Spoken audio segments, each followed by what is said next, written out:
What's going on, guys? I'm Andrew, I'm Jason. and this is Movie Source. Today we're going to be reviewing Deadpool.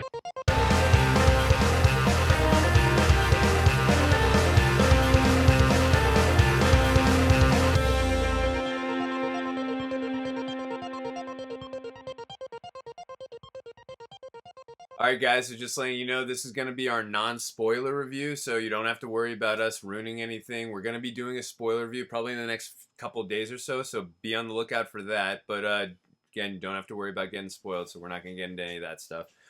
Just really quick, this film is directed by Tim Miller, and it sees Ryan Reynolds actually coming back. He played this character back in 2009 in X-Men Origins Wolverine, a film I don't want to remember, directed by Gavin Hood.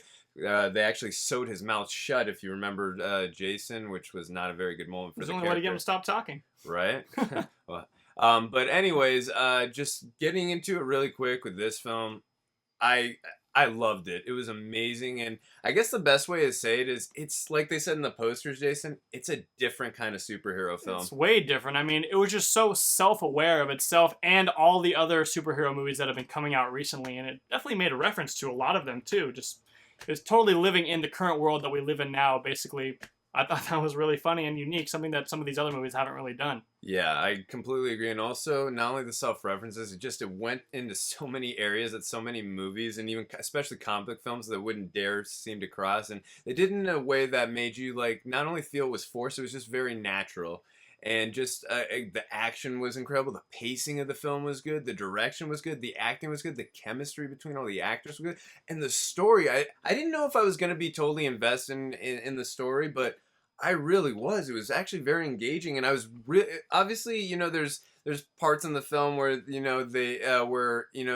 they get off track a little bit, but overall, just, it's a great story. I loved it. It wasn't the deepest of stories, but Exactly. it That's what I was definitely trying to say. it was what it needed to be, and they hit all the plot points that they wanted to hit. The movie's pacing was really well done. There was no parts in the movie that I thought were boring. It just kept going and going and going. I don't even think I looked at my watch even one time during the film. And again, the film was an hour and 48 minutes, which is not too long, but I felt that that was the proper amount of time for the film. And also, gotta mention, the script in this movie is just amazing. You and I were kind of talking about it. I was probably like saying, like, I'm sure they gave Ryan Reynolds, I believe Ryan Reynolds was the producer on the film, and you can just tell he loves the character of Deadpool so much. This movie just does so many things differently, even from the opening credits. Like, you could tell this movie was just way different than anything you've really seen before, so. I don't want to spoil anything for you guys about that opening credits, but that's probably one of my favorite opening credits I've ever seen. I was laughing the whole time from the beginning. Yeah, no, I agree with you. I can't really describe a film that I've ever seen where I'm like, right in the opening credits, I'm already dying full of laughter. Like, this movie just went for it right away, just got you into it, just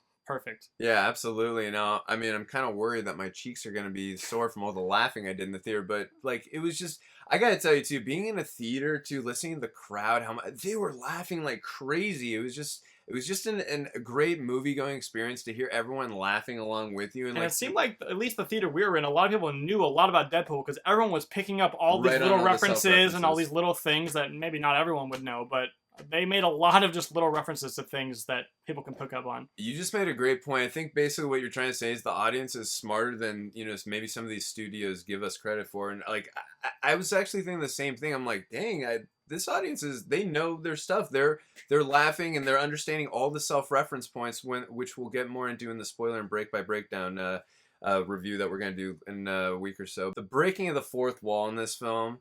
And that's something that Deadpool's character is really known for, especially in the comics and the cartoons, and they played very well into that in this movie. No, I agree. And the breaking of the fourth wall, I mean, I think this is the best rendition I've seen since since Ferris Bueller's Day Off, rather, and I just thought it really worked. Like, when he was talking to the audience, like, it was perfect. I loved it. As I said, Ryan Reynolds was just born to play this character. The way his dialogue in the film, I can't see any other actor with those quips, with the fast. He's just quick, yeah. Yeah, I mean, very sarcastic, just very vulgar.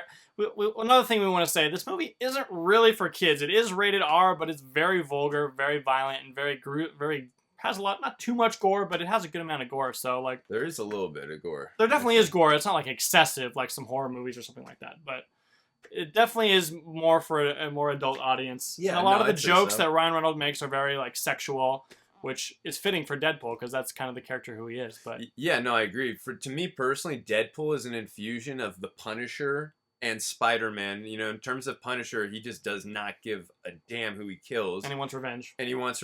And also in terms of Spider-Man's, because he's the merc with a mouth. He's just a wise ass who just, you know, just has just He's talks always got- and he's- talks and talks. he's and always got has to have something the to last, say. and he always has to have the last word. Yep. So, you know, that's the similarities I see between Spider-Man and or rather the Punisher and Spider-Man infused in this character. Makes sense. Yeah, and also we got to mention that costume Yeah. was incredible. I've never seen a costume where like you can see the actor's face infused into it. I mean, you were mentioning you earlier. couldn't really see his face, but like you could see his kind of jaw structure, and then you could Yeah. see the mouth moving a little bit, and then the eyes The I thought eyes. were great. I mean, I think the eyes were CGI, but it kind of just gave him like you could see a little bit more of character expression, a little bit more too with those eyes. Yeah, it's definitely one of my favorite comic book costumes ever, and that was such a cool costume. And they don't go too far into the story with it, but they make it a point as to why he actually chooses that costume. All right, so next we got the character of Ajax, played by Ed Skrein, and you know I'm not gonna call him like the Loki of this universe or something because that's obviously a tall order, but I felt for what this film was trying to accomplish, he did a really good job, and I enjoyed seeing the character, and I thought he worked, you know, well against Ryan Reynolds. So I Yeah, enjoyed their chemistry together on screen. He was a pretty good villain. He, like you said, he wasn't the best villain ever, but he definitely worked very well for this film. He made you like, you know, not like him. You understand why Ryan Reynolds wanted to fuck him up, and basically, they had some pretty good battles, and he was fine for what he needed to be. Vanessa, played by Monica Baccarin, this is Ryan Reynolds' love interest in the film, and you know, Jason, I've mentioned on other reviews, a lot of times again, we're not going to go too much really into spoiler territory here, but really a fear of mine in a lot of films are they make women the damsel in distress, and I just didn't really feel that she was that in this film. I felt she was a smart character. You really bought the relationship between her and Ryan Reynolds. Their chemistry, to me at least, was just really spot on. I really, really bought them as a couple together. And, you know, I just felt like she was a character who would do anything for Ryan Reynolds' character, and I just really enjoyed watching the two of them on screen together. Yeah, and I like how the whole process of them getting together wasn't like long and drawn out. It just went by pretty quickly, and it made you invested in them as a couple. They worked really well together. They were kind of similar as people, and they worked well together. Oh, yeah. Again, not going to spoilers, but the banter between them together, and especially the early chemistry. scenes. Oh, great chemistry, absolutely. So then we got Weasel, played by T.J. Miller. Mm-hmm. He was kind of a side character, but he was funny. He was comedic relief, and he moved some storylines along. And I thought he was that kind of a good side character for Deadpool to be with. Yeah, absolutely.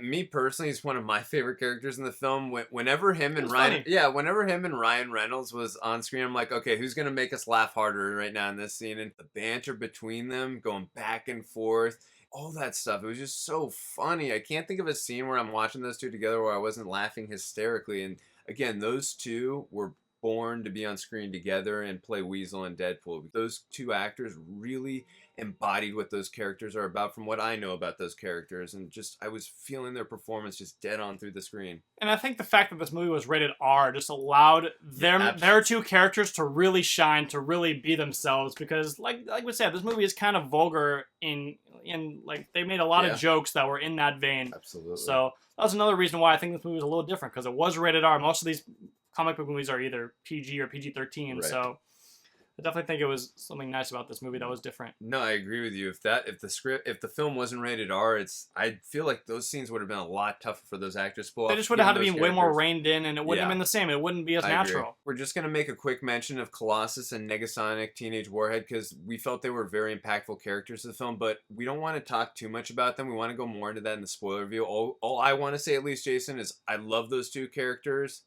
And I can't wait to talk about them more in the spoiler review. And we will in the spoiler review. Crazy about them. Don't worry. We love them, and we can't wait to really break it down with those two. All right, so closing for me, as I said, I love this movie. I can't wait to see it more times. As I said in the beginning, it's completely a different kind of superhero film, and that's what I love about it. So many times now when we're watching superhero films, even though I know a lot of people make the argument there's too many superhero films nowadays, I personally disagree with that. I understand that a lot of them feel a lot of the same, where you're seeing the end of the world again. A lot of them feel the same, and this movie it didn't feel like a comic book movie we've ever seen. I can't ever say I've laughed so hard in a comic book film ever. Like, I have. Let's make one thing clear: this movie, while it is an action movie, it is a comedy, and that's what it's meant to be. And it's so different because there was no end of the world threat, like you said. It was more in its own universe, but it also was in the universe that we all live in. It mentions Twitter. It mentions other superhero movies. It mentions actors' names. It goes in different territory that no movie really has gone. At least any superhero movie. So Yeah, no, I completely agree. So having said all that, I'm going to give this film a 9.4 out of 10. and I'm going to have to give it a 9.5 out of 10. Alright guys, well that's going to do it for this video. As we said, we are going to be doing a spoiler review for this movie, and we're going to be doing a scene-by-scene breakdown for the movie, so look for those two videos coming up in the very near future, probably in the next week or so. If you want to see those videos and all of our other videos, you can hit the subscribe button, and we definitely want to hear what you guys thought about this movie in the comments, so let us know. See you guys next time.